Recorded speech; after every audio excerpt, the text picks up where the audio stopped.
The morning of October 15, 1944, aboard the Japanese submarine I-368, Lieutenant Commander Yukio Sato raised his periscope through the waters off Ulithi Atoll.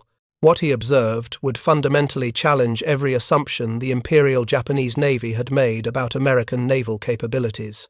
Through the lens, he counted not just warships at anchor, but something that defied comprehension. Massive floating structures that appeared to be entire machine shops operating at sea. The carrier USS Franklin sat cradled in one of these floating behemoths, her flight deck swarming with workers and equipment. Steam rose from welding operations. Cranes moved heavy machinery. The Americans had brought their industrial heartland to the front lines. In his coded transmission that night, Sato wrote words that would shake the Japanese Naval General Staff. Enemy possesses floating factories capable of major carrier reconstruction. Ship repair capabilities exceed all previous intelligence estimates. What Lieutenant Commander Sato had witnessed were floating machine shops, specialized vessels that represented American industrial innovation at its most audacious. These weren't merely repair ships. They were complete manufacturing facilities that could rebuild aircraft carriers from the waterline up while operating thousands of miles from any permanent base. If you're enjoying this deep dive into the story, hit the subscribe button and let us know in the comments from where in the world you are watching from today. 3 months before Pearl Harbor, in the conference rooms of the Japanese Naval General Staff in Tokyo, Admiral Osamu Nagano had presented calculations that seemed unassailable. American aircraft carriers represented the primary threat to Japanese expansion, but they possessed a critical vulnerability: complexity. The Yorktown-class carriers contained over 2 million individual parts. Their steam turbines required specialized metallurgy. Their flight deck elevators demanded precision engineering found only in major shipyards. Commander Minoru Genda, architect of the Pearl Harbor attack plan, had studied American carrier construction extensively. His intelligence files detailed every major naval facility on the American Pacific coast. Mare Island Naval Shipyard in California could handle 2 carriers simultaneously for major repairs. Puget Sound Naval Shipyard in Washington possessed facilities for perhaps 3 carriers. Pearl Harbor, the closest major facility to the combat zone, could manage emergency repairs on 4 carriers at most. The mathematics appeared favorable to Japanese planners. If kamikaze attacks and naval aviation could damage 6 to 8 American carriers in the first year of war, repair bottlenecks would cripple American naval aviation for months. Carriers would need to steam 3,000 miles back to the west coast for major repairs, removing them from combat for 4 to 6 months per vessel. The Pacific's vast distances would work in Japan's favor. Admiral Isoroku Yamamoto, despite his reservations about war with America, had endorsed these estimates. His chief of staff, Rear Admiral Ryunosuke Kusaka, presented detailed charts showing American industrial limitations. While America could build carriers faster than Japan, carrier operations required more than hulls and engines. They demanded the specialized machine shops, precision tooling, and skilled technicians found only in established naval yards. They had not imagined that Americans would simply build these naval yards and deploy them to the battle zone. The concept of floating machine shops emerged from American recognition that modern naval warfare would be fought across distances that made traditional repair facilities obsolete. In 1941, the Bureau of Ships initiated studies on mobile industrial capability. Captain Samuel Robinson, head of the Ship Design Division, proposed something unprecedented: ships designed not to fight, but to rebuild those that did fight. The specifications seemed impossible. These floating machine shops would need to manufacture replacement parts ranging from aircraft engines to gun barrels. They required foundries capable of casting propeller shafts, machine shops with tolerances measured in thousandths of inches, and electrical systems that could rewire an entire carrier. Most critically, they needed to operate independently for months without resupply from American industrial centers. The first floating machine shop, USS Vulcan, commissioned in June 1941, represented American engineering at its most ambitious. At 625 feet long and displacing 16,200 tons, Vulcan carried more machine tools than some entire factories.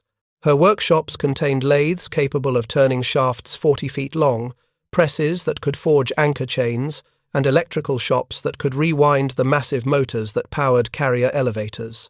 Vulcan's complement of 1,400 men included master machinists, electrical engineers, metallurgists, and specialists in every trade required for naval construction. These weren't ordinary sailors.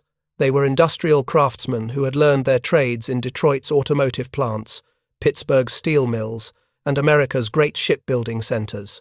Commander James Morrison, Vulcan's first commanding officer, described her mission in his post-war memoir, "We were to be Detroit, and Pittsburgh made mobile, capable of rebuilding anything the Navy could float." The reality would exceed even these ambitious goals. The Japanese first encountered floating machine shop capabilities during the Guadalcanal campaign, though they initially failed to comprehend what they were witnessing. On October 13, 1942, Japanese battleships Kongo and Haruna had bombarded Henderson Field, achieving what appeared to be decisive damage to American naval aviation. Reconnaissance flights confirmed the destruction of numerous aircraft and facilities. 3 days later, Japanese pilots reported massive American air activity from the same base. Intelligence officers dismissed these reports as pilot error or wishful thinking. How could the Americans have rebuilt their air capabilities so quickly? The answer lay offshore, where USS Vulcan operated in conjunction with destroyer tender USS Whitney. Vulcan's machine shops had worked continuously for 72 hours, manufacturing replacement parts for damaged aircraft. Her foundries cast new engine blocks, her electrical shops rewound burned-out motors, her precision machinists fabricated control surfaces and landing gear components. What would have required weeks in a stationary facility, Vulcan accomplished in days while anchored in contested waters. Captain Tadashi Nakajima, commanding the Japanese carrier Shokaku, first encountered American floating machine shop capabilities firsthand during the Battle of the Santa Cruz Islands on October 26, 1942. His aircraft had successfully damaged the carrier USS Enterprise with multiple bomb hits, creating what appeared to be mission-killing damage to her flight deck and elevator systems. Japanese intelligence calculated 6 months minimum for Enterprise to return to operational status, AMA, if she survived the return voyage to Pearl Harbor. Standard doctrine suggested that elevator damage required dry dock facilities and specialized lifting equipment, available only at major naval bases. The Japanese had written Enterprise off as eliminated from the war. 28 days later, Enterprise reappeared in combat during the naval battle of Guadalcanal.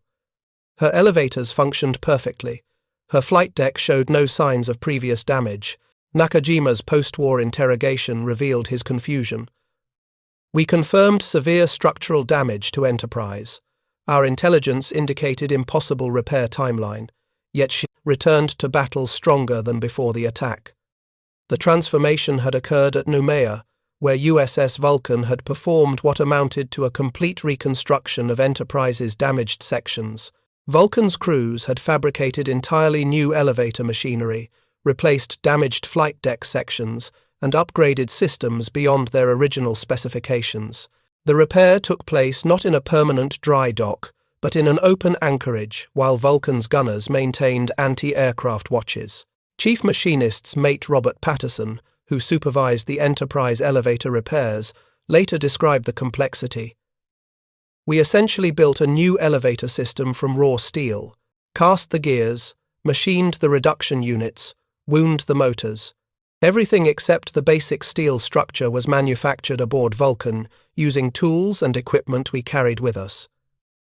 By early 1943, the Japanese Naval General Staff began receiving intelligence reports that challenged their fundamental assumptions about American repair capabilities. Submarine reconnaissance and prisoner interrogations revealed American ships returning to combat far sooner than Japanese calculations predicted. Vice Admiral Chuichi Nagumo, hero of Pearl Harbor, reviewed these reports with growing alarm. A damaged American cruiser observed at Espiritu Santo had returned to combat in 3 weeks. A destroyer with her bow blown off reappeared in 2 weeks with what appeared to be an entirely new forward section. Most disturbing, carriers suffering what should have been months-long repairs were returning to combat in weeks. Traditional intelligence analysis could not explain these observations. The breakthrough in understanding came from Lieutenant Commander Yahachi Tanabe, commanding submarine I-168. On reconnaissance near Espiritu Santo in March 1943, Tanabe observed something extraordinary through his periscope. The damaged cruiser USS New Orleans, which had lost her entire bow section to a Japanese torpedo at Tassafaronga, was being rebuilt by what appeared to be a floating factory. Tanabe's detailed observation report described USS Vestal, a floating machine shop specifically designed for heavy cruiser repairs. Vestal's crews were manufacturing an entirely new bow section for New Orleans, complete with rebuilt compartments, weapons mounts, and crew facilities. The work proceeded with industrial precision and speed that challenged everything Japanese naval doctrine understood about ship repair. The enemy vessel appeared to be constructing rather than repairing the damaged cruiser, Tanabe reported. Multiple cranes operated simultaneously. Welding proceeded on 3 levels. The damaged ship was being rebuilt rather than merely patched. His report reached Admiral Yamamoto's headquarters within days, forcing a fundamental reassessment of American capabilities. USS Vestal represented the evolution of floating machine shop technology. Originally designed as a collier, she had been converted into what amounted to a complete naval shipyard capable of independent operation. Her machine shops could fabricate everything from propeller shafts to gun mounts. Her electrical shops possessed the capability to rewire an entire cruiser.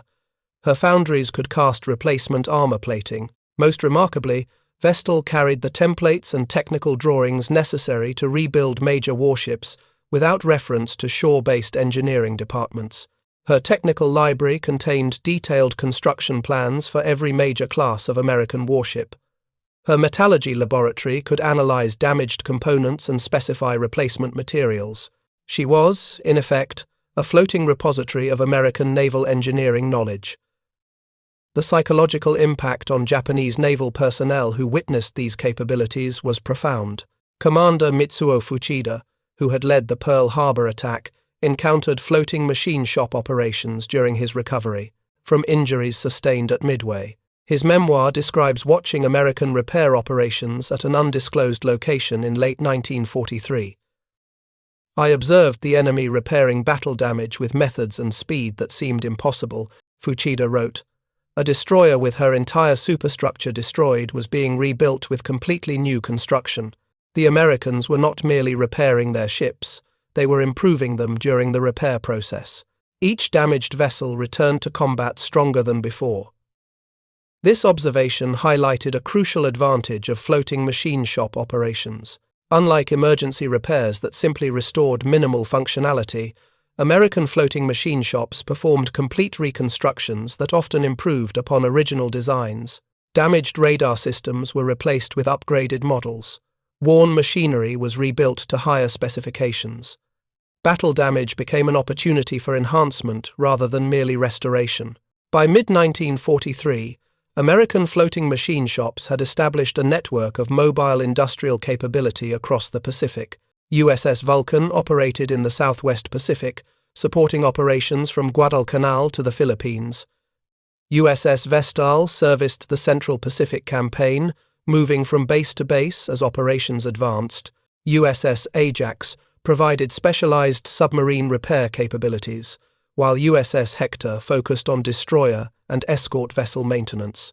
Each floating machine shop represented the equivalent of a major shore-based facility, but with crucial advantages. They could relocate as operations advanced, maintaining close proximity to combat zones. They were immune to land-based attack, operating in anchorages protected by the fleet they served. Most importantly, they brought American industrial capability directly to the point where it was needed most. The Japanese response revealed their growing awareness of this capability's strategic significance. Beginning in late 1943, Japanese submarines received priority orders to target floating machine shops rather than combat vessels. The reasoning was strategic. Sinking a floating machine shop would eliminate repair capability equivalent to destroying multiple warships. These attacks generally failed due to the heavy defensive screens that protected floating machine shops. USS Vulcan survived 17 submarine attacks between 1943 and 1945. Her defensive armament, including multiple 5-inch guns and numerous anti-aircraft weapons, combined with escort destroyer screens to create nearly impenetrable protection. The few successful attacks confirmed Japanese understanding of these vessels' importance. When submarine I-26 damaged USS Vestal with a torpedo hit in January 1944, the American response was immediate and massive. Every available vessel participated in hunting I-26, which was subsequently destroyed with all hands. The protection of floating machine shops had become a fleet priority. As American forces advanced across the Central Pacific in 1944, floating machine shops enabled operational tempo that Japanese defenders found impossible to counter.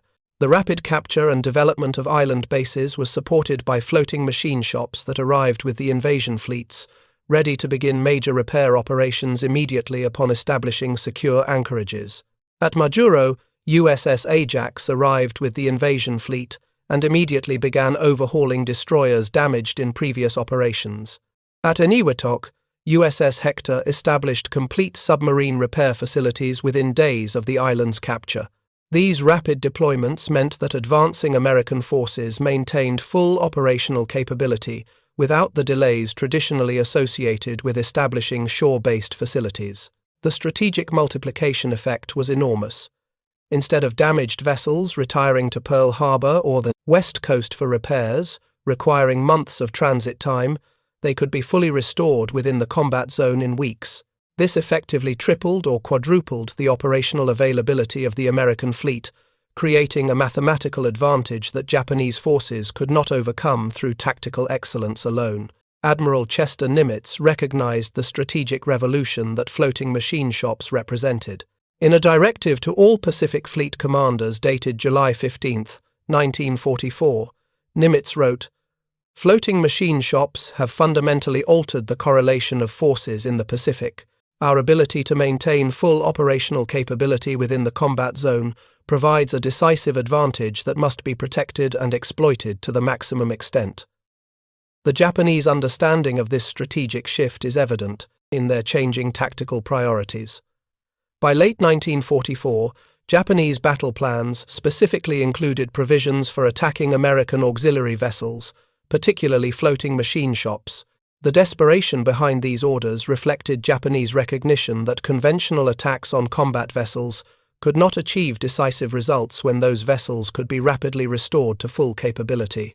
Captain Rikihei Inaguchi, senior staff officer to Admiral Takejiro Onishi, creator of the Kamikaze Corps, provided post-war testimony about Japanese awareness of American floating machine shop capabilities. "We calculated that successful kamikaze attacks would remove American carriers from combat for months," Inaguchi stated. "Instead, we observed these same carriers returning to battle within weeks, often with improved capabilities. The enemy's floating repair facilities had made our entire strategic calculation invalid."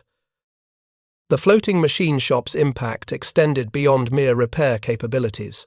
They served as technological transfer mechanisms, bringing the latest American industrial innovations directly to combat zones.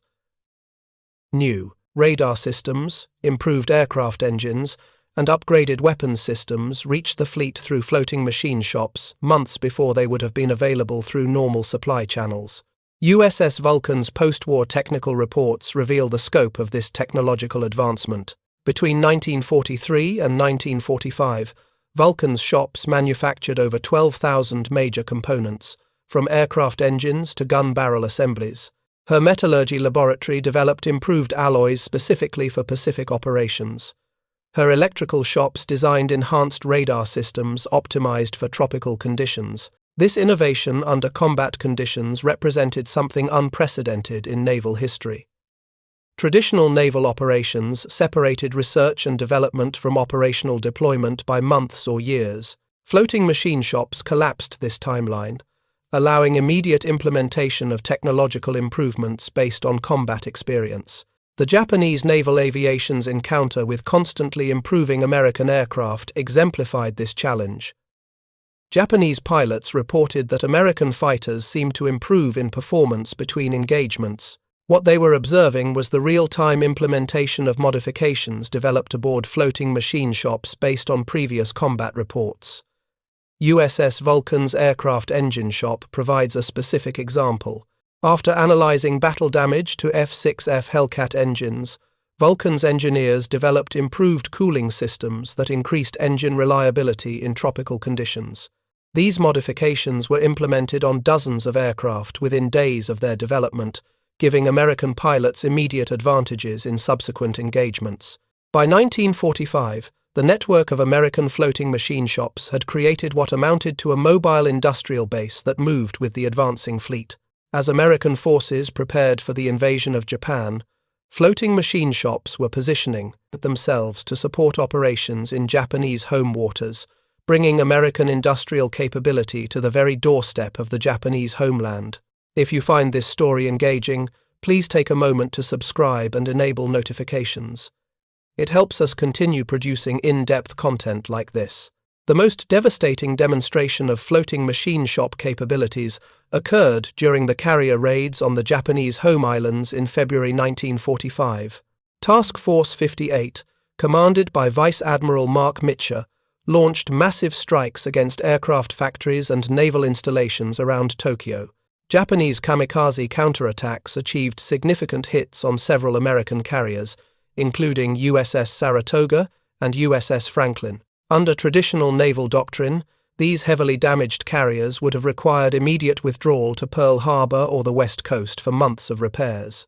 Instead, they sailed to Ulithi Atoll, where the most sophisticated floating machine shop operation of the war awaited them. What the Japanese observed there would shatter their remaining illusions about American industrial capability.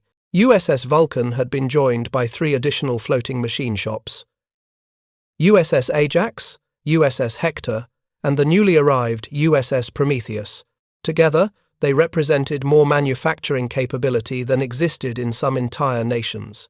The technical specifications of this floating industrial complex were staggering: 47 major machine tools, 6 foundries, electrical shops capable of rewinding motors weighing 20 tons, and metallurgy laboratories that could analyze and duplicate any known alloy. Captain Minoru Yokoi, commanding the submarine I-401, managed to penetrate Ulithi's defenses in March 1945. His periscope observations, transmitted to Tokyo before his submarine was detected and destroyed, provided Japanese intelligence with the first detailed assessment of American floating machine shop operations. Yokoi's final transmission read, "Multiple large vessels conducting industrial operations on damaged carriers. Observed complete reconstruction of flight deck sections. Enemy possesses mobile shipyard capability exceeding our largest permanent facilities." The carrier USS Franklin presented the ultimate test of floating machine shop capabilities. Hit by 2 500-pound bombs during strikes on Kyushu on March 19, 1945, Franklin suffered the most severe damage of any American carrier to survive the war. 807 sailors were killed or missing. Her flight deck was gutted. Her hangar deck was a twisted mass of metal. By every traditional measure, Franklin was a total loss. Yet USS Prometheus, the most advanced floating machine shop ever built, took on the challenge of rebuilding Franklin from the waterline up. Prometheus displaced 21,000 tons and carried a crew of 1,800 specialists.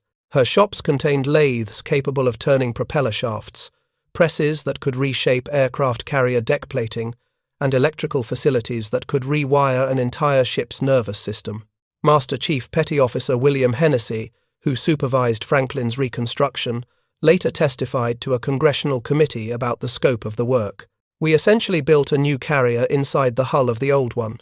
New flight deck, new elevators, new electrical systems, new machinery spaces. Everything except the basic hull structure was manufactured aboard Prometheus using materials and equipment we carried with us."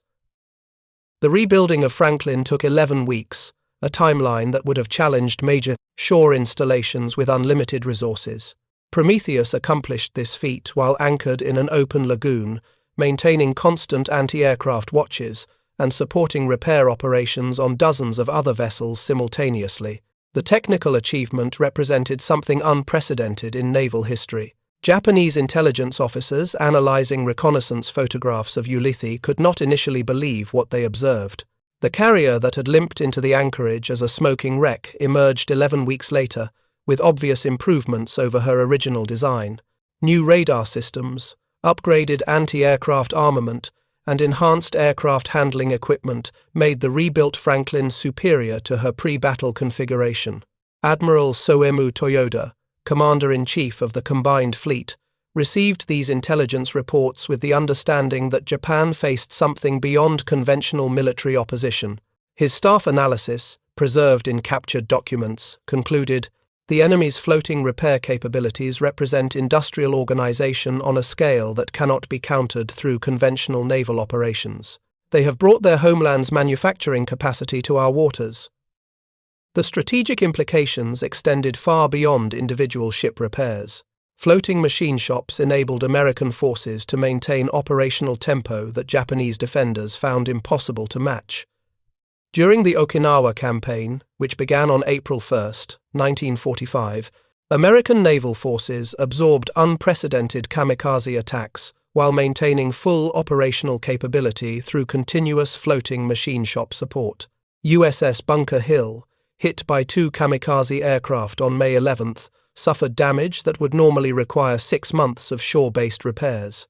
USS Prometheus restored her to full operational status in 4 weeks while anchored off Karama Reto.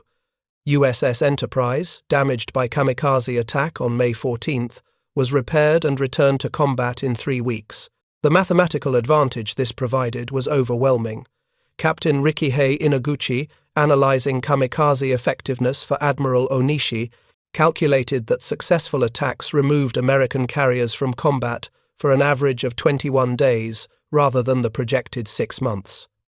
Our entire strategic concept was based on cumulative damage, overwhelming American repair capabilities, Inaguchi wrote in his post-war analysis. The enemy's floating machine shops made our calculations meaningless. The technical sophistication of floating machine shop operations exceeded anything in Japanese experience. USS Vulcan's metallurgy laboratory developed specialized alloys for Pacific operations, including corrosion-resistant steel that performed better than original specifications. Her electrical shops designed radar systems optimized for tropical conditions. Her machine shops manufactured precision components with tolerances measured in thousandths of inches. Chief Metallurgist Dr. Robert Steinberg, serving aboard USS Prometheus, described the innovation process. "We weren't just repairing battle damage, we were continuously improving American naval technology based on combat experience. Every repair incorporated lessons learned from previous engagements. Our ships returned to battle better than they had left." This real-time technological development represented a decisive advantage that Japanese forces could not match. Their repair facilities, concentrated in the home islands, were increasingly isolated from combat zones by American submarine warfare and air attacks. Japanese ships damaged in battle faced month-long voyages to reach repair facilities that lacked the advanced equipment and specialized materials available aboard American floating machine shops. The contrast in repair philosophies reflected deeper cultural and industrial differences.